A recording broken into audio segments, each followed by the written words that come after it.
been that way for a few years, hasn't it, David? Whoever gets killed first, we get to see, okay, did he get my scripture, or did I get to use this one? Or, and I don't think we've ever done it twice, the same way, or probably used the same scripture either. And tonight is going to be the same way. I want to talk to you about adoption, but I want to talk to you about rejection before we talk about adoption. And it's kind of the opposite. So that's what I want to talk about is rejection. Who'd like to be rejected? Nobody. How about David? Not very good. Very good. I was got that big here. Rejection. Nobody likes it. Some of us have been rejected, maybe by a spouse, maybe by a child, maybe by parents, maybe by a coworker, maybe by a best friend. Rejection is never an easy thing to go through. And I want to talk to you about that because for me, rejection is one of the worst hurts someone could ever feel. Think of abandonment and rejection in the same sentence, the same thought. I want to talk to you about Joseph. Remember Joseph in the Bible? How he was rejected by his brothers. Why was he rejected so badly? Is because when he had a dream, the dream that he told his brothers was like they were going to be bound down to him. So then he had another dream, and he went and told his dad and his brothers, and it was like the dad was going to be bound to him too. It had become an instant hatred between the brothers. Actually, it wasn't instant. It had been a long time coming because the dad had made him a coat, and he was definitely the favored child because he was from the favored wife. Joseph experienced rejection and betrayal by his own brothers. Have you experienced that? I've seen that before. I've not experienced it in my own family, but I've experienced it in families I dealt with. Can't even come to the same table. You have to meet with one at one time, one another time. That's how can that be? It happens. Still happens today. But Joseph was rejected and betrayed and made fun of and bullied, as we would say today. But that's what we would say, bullied. Left for dead and sold into slavery. His own brothers told his father that he was dead, killed by a wild animal. Ever been lied on?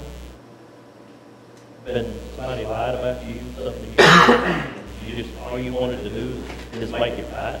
It didn't matter what you did, you just couldn't make it right. Kind of the way it is with Joseph here.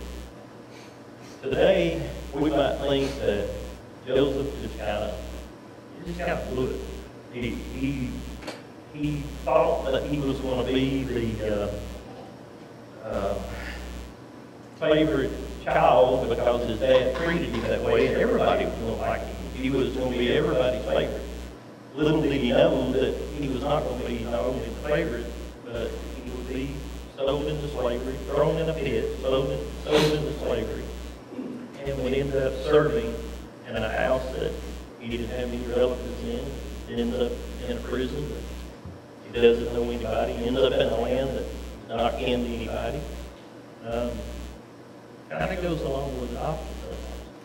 Sometimes the video that David showed this morning of a child that across the world, sometimes we get children here. Sometimes it's across town. Our situation. Had God turned his back on him like his brothers and killed him? No. God never rejected or abandoned him.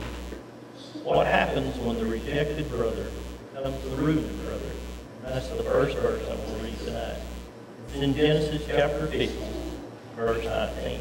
And I think Robbie's going to pull that up, and I want to tell you, I've got couple of different versions, so if I'm not reading exactly word for word, it's because I was looking for a word in that verse, so that's why I used a different version. So I read King James and studied out the Amplified and God's Word and several different versions. In Genesis chapter 50, verse 19, that Joseph said to them, "Do not be afraid, for am I in the place of God?" This was after Joseph had been through Potiphar's house and in prison. This is actually when he is in a ruling position. "Do not be afraid, for am I in the place of God? Vengeance is his, not mine. As for you, you meant evil against me, but God meant it for good, in order to bring you about the present outcome, that many people would be kept alive as they are this day.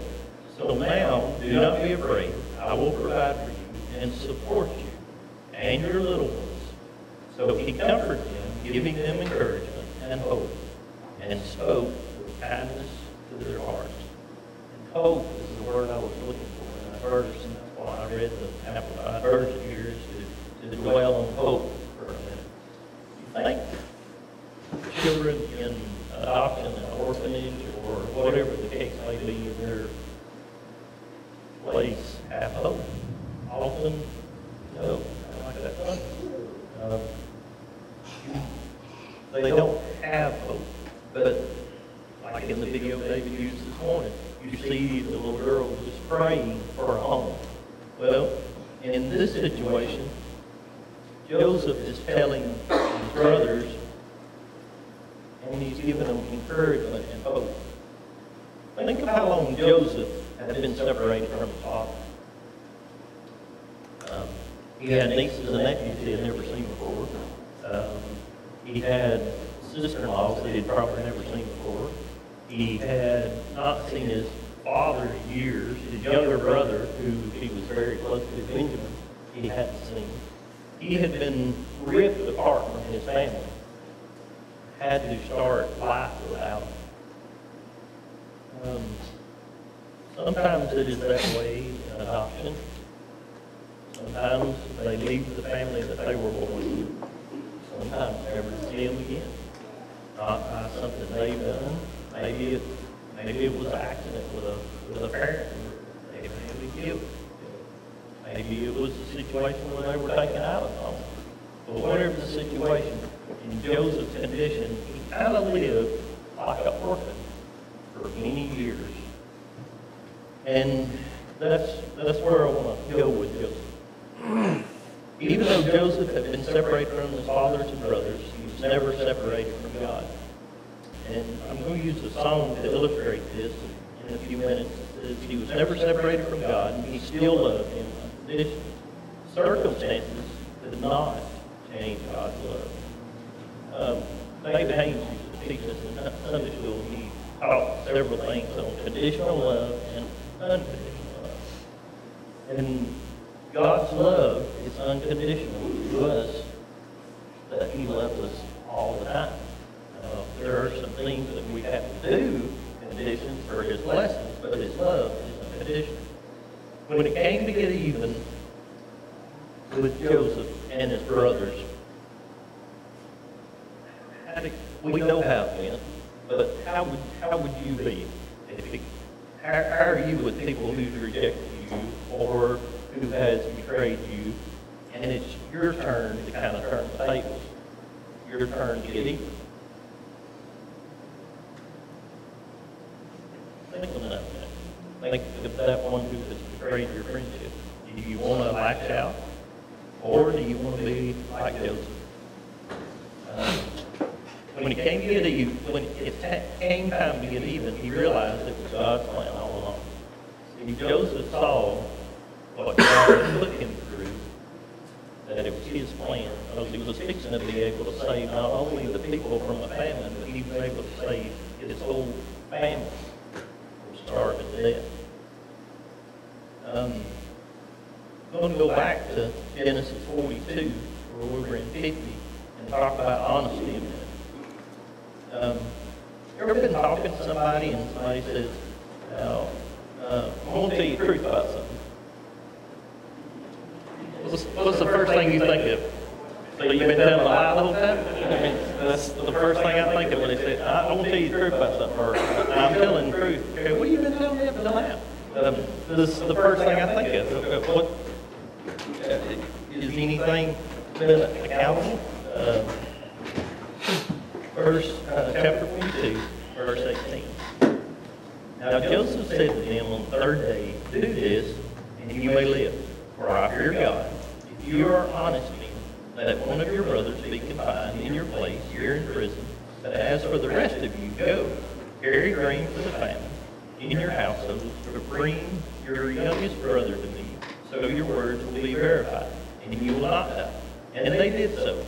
And they said to one another, truly we are guilty regarding our brother Joseph, because we saw the distress and anguish of his soul when he pleaded with us to not let him go.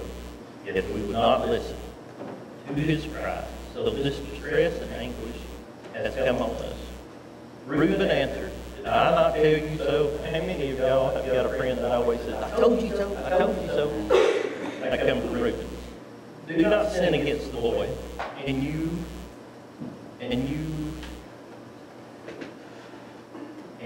would not listen. Now the accounting for his blood is required of us, for we are guilty of his death. They did not know that Joseph understood their conversation because he spoke to them through an interpreter. Again, this is a different version because I wanted to use the part of where it talks about the interpreter. You know, when you start, when we say, and I won't tell you the truth, or we change the way we talk. That's why we say that. We say, now, I'm going to tell you the truth about something, or we change the way we talk, we change our mannerism, we change the reason why we change is because we want to get your full undivided attention. Honesty changes the way we talk.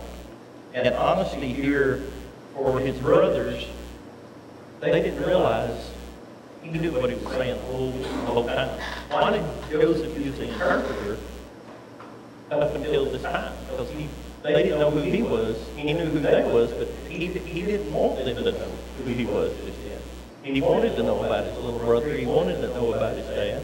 And that's why he was confronting them this way. So, in using the interpreter, you ever had to use the interpreter to pray?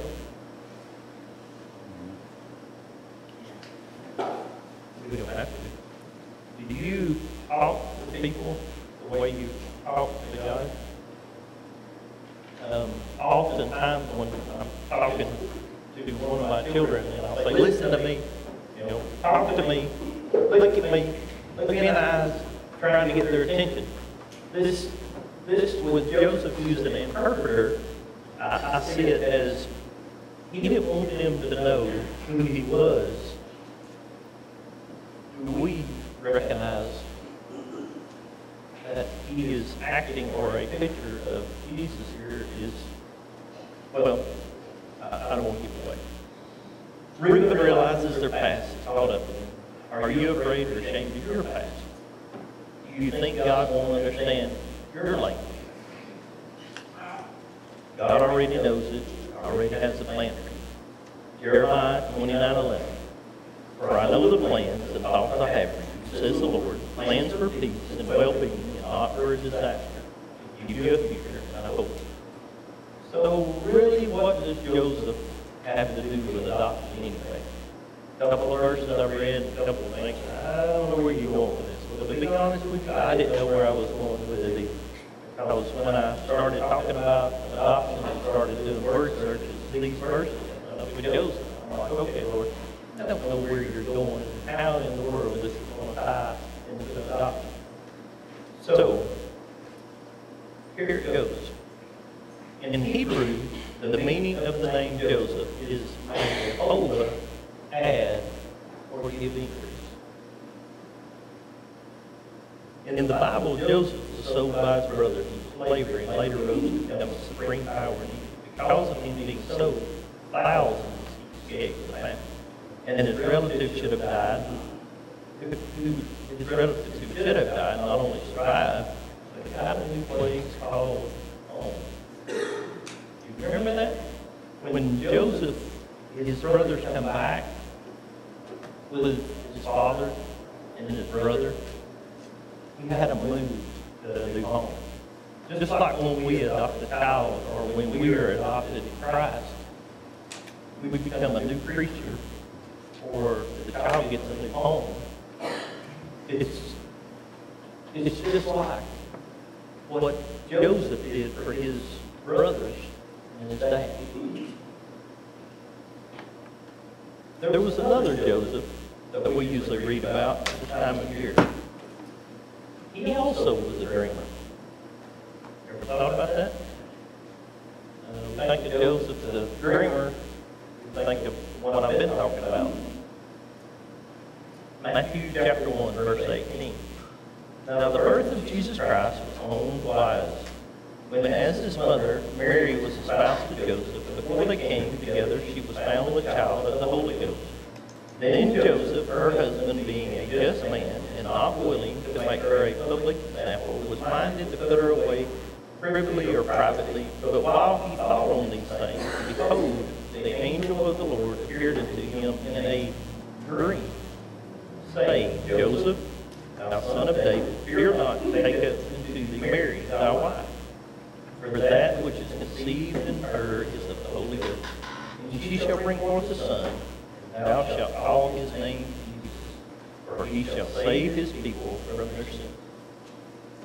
Joseph saved his people, but Jesus offers adoption to all of us. Adoption through his son will make us heirs, like David talked about this morning. Jesus, too, was rejected by many, just like Joseph was. He was rejected by his own people, the Jews.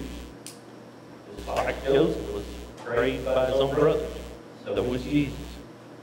However, through his sacrifice, we no longer have to suffer the rejects or the rejection or the orphan. We can be adopted. Romans 8:15.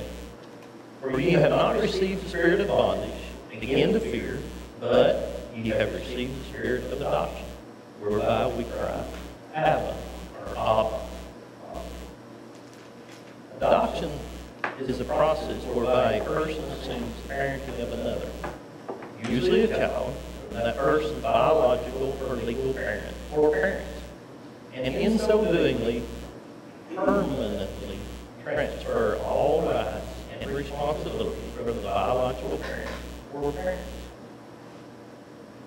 Unlike salvation, unlike guardianship or other systems designed for the care of the young, adoption is intended to effect a permanent change in status, and as such requires a societal recognition either through legal or religious sanction.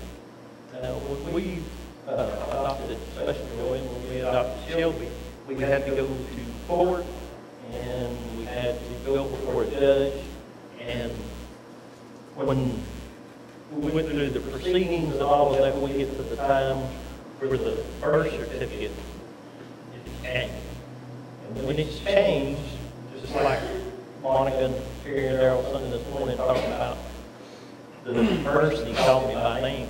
And as David was talking about, we get a new name, or Monica was talking about get a new name, they got a new last name.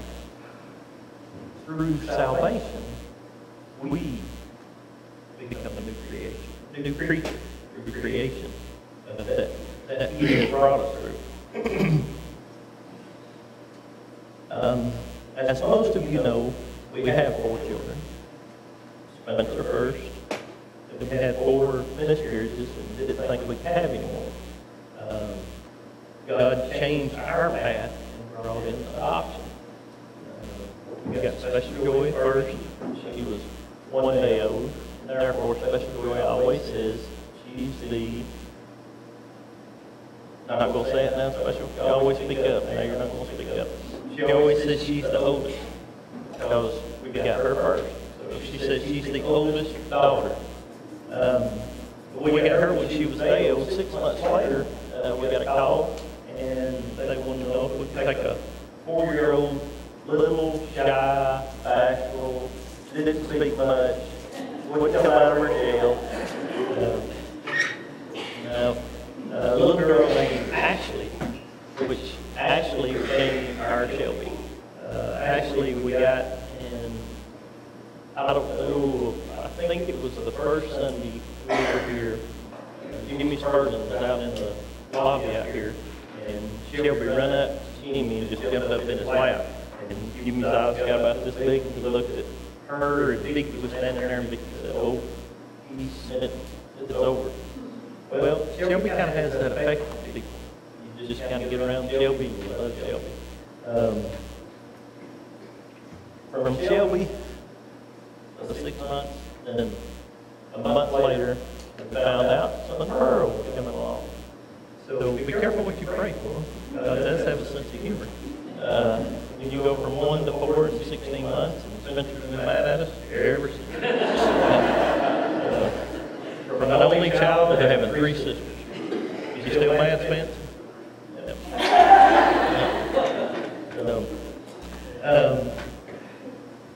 I want to read you a paragraph that Linda Pearl wrote on a term paper that she wrote at school just 2 or 3 weeks ago, Linda Pearl. She wrote a term paper. I'm not going to read the whole thing, just going to read a paragraph of it. And in that paragraph, it says, out of all of this life changes experiences, I've learned that God puts things in your life for a reason. And for that, I am thankful. I have no clue where my sister would be if my parents hadn't adopted me, and if God had never put them in my life. If He had not done that, I probably wouldn't have my best friends, who I call sisters. I love them so much. That was Linda Pearl in a term paper, just a little paragraph. The whole thing's good, but I want to kind of capitalize on that. Where would you be without that option? Know what I deserve. I'm afraid I know where I would be too.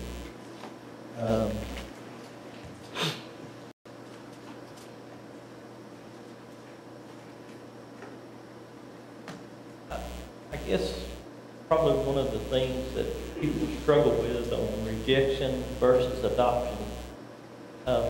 Sometimes we think that we just can't be loved, or somebody's not going to accept us just like we are, or they're going to find something wrong with us, send us back.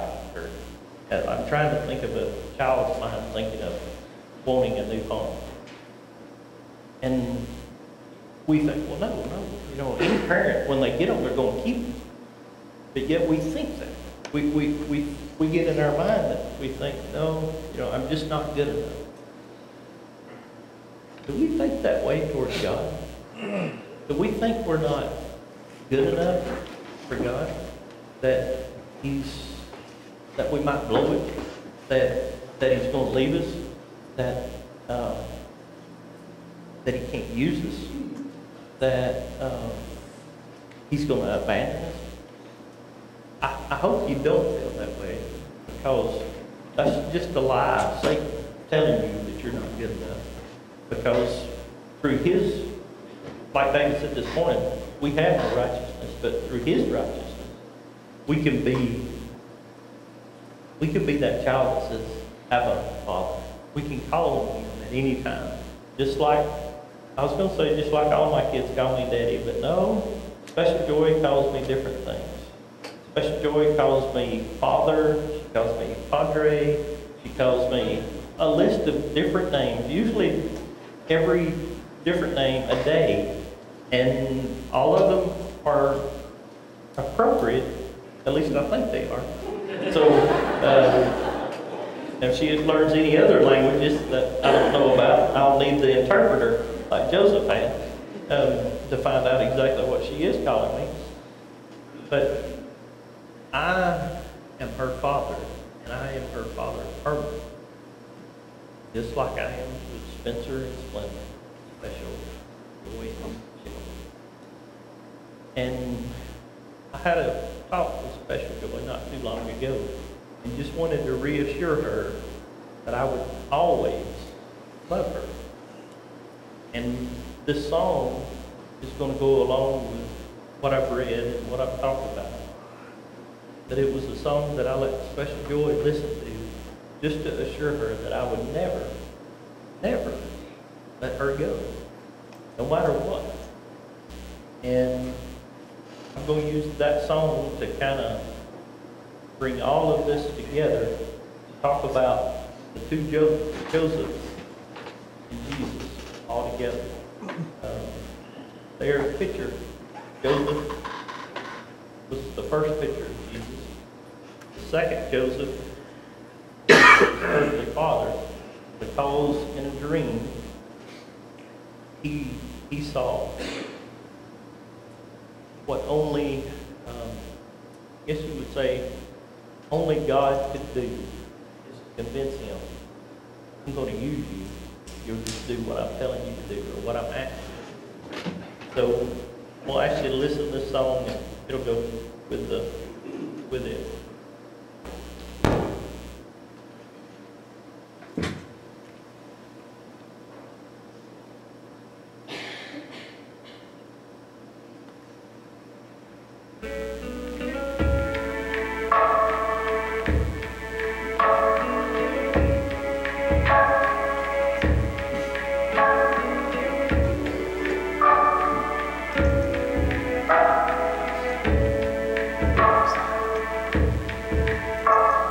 A lot of us grew up believing at any moment we could lose it all. And at the drop of a hat, God might turn his back and move on.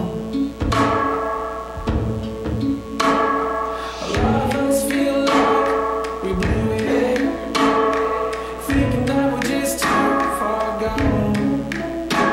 But I want you to know there's still hope for you now.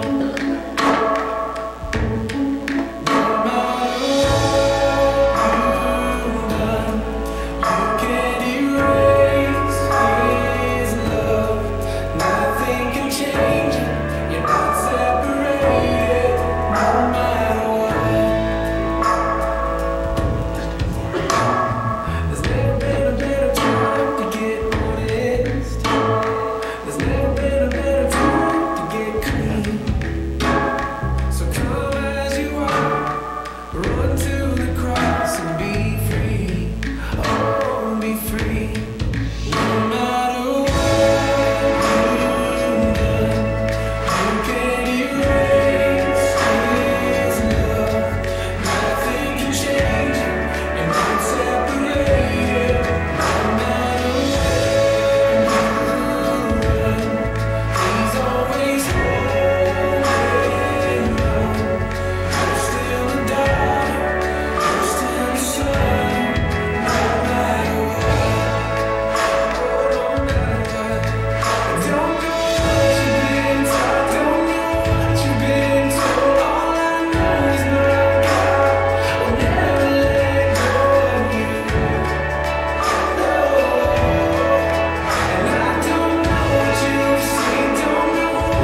wanted to tell you what the title of one of Pearl's term paper was.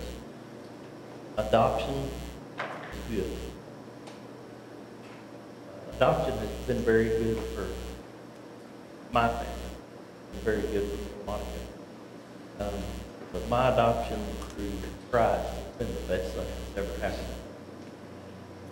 And just like the song just says, no matter what, Romans 8:38, 39, for I am convinced and continue to be convinced beyond any doubt that neither death, nor life, nor angels, nor principalities, nor things present and threatening, nor things to come, nor powers, nor height, nor depth, nor any other created thing will be able to separate us from the unlimited love of God, which is in Christ Jesus.